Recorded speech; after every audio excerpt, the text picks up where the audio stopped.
आज मोदी के दूसरे कार्यकाल का आखिरी बजट पेश हुआ है। इसको लेकर मीडिया सचिव प्रवीण आत्रे से एनवी न्यूज ने खास बातचीत की।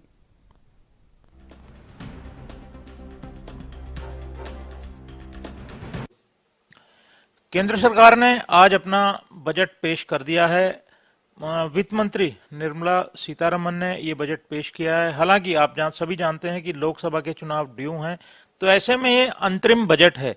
क्योंकि लोकसभा के चुनाव सिर पर हैं, तो माना जा रहा था कि ये बजट जो है लोक लुभावन होगा, बड़ी तरह की राहतें इस बजट में मिलेंगी, कर राहतें होंगी। लेकिन फिलहाल ऐसा प्रतीत नहीं होता है। हमारे साथ हरियाणा के मुख्यमंत्री मनोहर लाल के मीडिया सचिव प्रवीण अत्रे हैं। उनसे जानते हैं कि इस बजट को वे किस तरह से लेते हैं, और क्योंकि हरियाणा सरकार का बजट भी आने वाला है, यह बजट कैसा रहेगा, दोनों विषयों पर इनसे बात करेंगे। नमस्कार प्रवीण जी। नमस्कार प्रवीण जी, पहली प्रतिक्रिया तो मैं आपकी ये जानना चाहता हूं कि केंद्र सरकार का जो बजट पेश हुआ है उसे आप इन होल किस तरह से लेते हैं? गरीब कल्याणकारी बजट, आधारभूत संरचना और मजबूत कैसे हो उसके लिए प्रेरित बजट, और बड़ी महत्वपूर्ण चीज, माननीय मोदी जी ने जब से देश की बागडोर संभाली, लगातार अपने हर बजट से उन्होंने दिखाया कि देश की अर्थव्यवस्था कैसे मजबूत हो, अर्थव्यवस्था को किस तरह से और मजबूती दी जाए, उसका एक बजट है।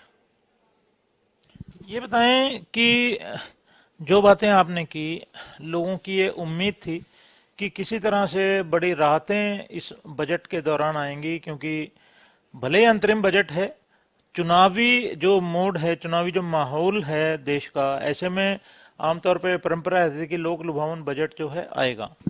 देखिए, आमतौर पे पहले की सरकारों में इस तरह की रिवायत रहती थी कि जब चुनाव नजदीक हो तो एक पॉपुलरिस्टिक बजट लेके आया जाए और जिसके अंदर अलग अलग तरह की घोषणाएं कर दी जाएं।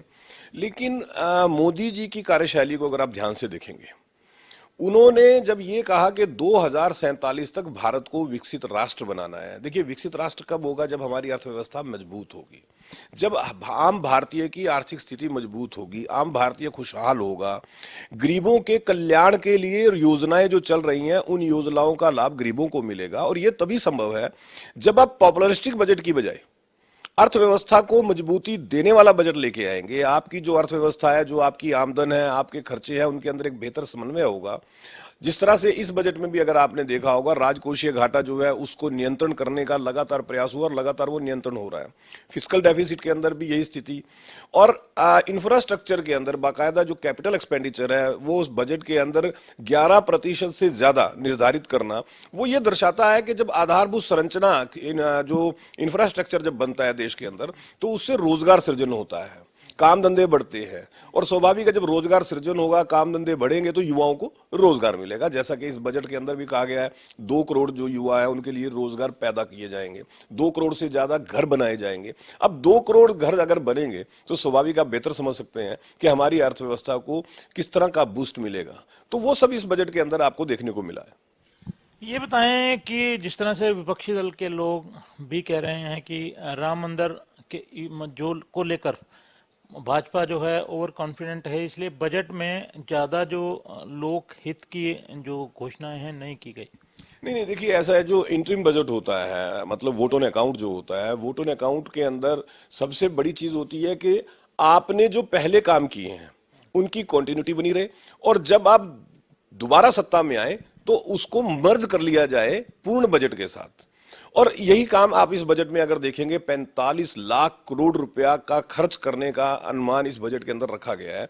मतलब यह है कि जब सरकार पैसा खर्च करती है, चाहे वो इंफ्रास्ट्रक्चर के ऊपर खर्च हो रहा है, जो स्कीम्स हैं गरीबों के लिए उन स्कीम्स के ऊपर खर्च हो रहा है, तो उसका सीधा सीधा फायदा एक आम नागरिक को होता है।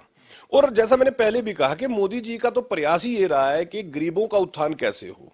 आपने देखा कि मोदी जी ने अपने कार्यकाल के अंदर लगभग 23 करोड़ लोगों को जो पॉवर्टी लाइन है उससे ऊपर लेके आए, जो बहुत बड़ी अचीवमेंट है। और ये अचीवमेंट कब हुई है? जब गरीब कल्याणकारी योजनाएं देश के अंदर मोदी जी ने लगातार चलाई। जैसे 80 करोड़ लोगों को भोजन उपलब्ध, अनाज उपलब्ध करवाना एक बहुत बड़ी योजना है, और विश्व के अंदर इस योजना की चर्चा है कि इतने बड़े स्तर पर कैसी योजना चल रही है। इस तरह से बजट को लेकर आयकर दाता हैं, एक अमूमन ये माना जाता है कि आयकर की सीमा जो है बढ़ेगी, लेकिन वो पिछले साल जैसी ही रही है, 7 लाख के आसपास ही।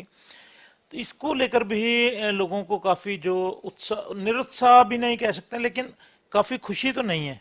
नहीं, देखिए, एक्सपेक्टेशन रहती है, खासतौर पे जो मध्यम वर्ग है, मध्यम वर्ग जो है इस तरह की एक्सपेक्टेशंस रखता है, लेकिन हमें इसको इस तरह से देखना चाहिए कि इस बजट में कोई नया टैक्स भी नहीं लगा। सबसे बड़ी बात है, एक टैक्स रहित बजट जो है वो बहुत बड़ी अचीवमेंट होती है कि वित्त मंत्री ने जो अपना आर्थिक प्रबंधन है उसको बहुत बेहतर ढंग से करने की बात कही।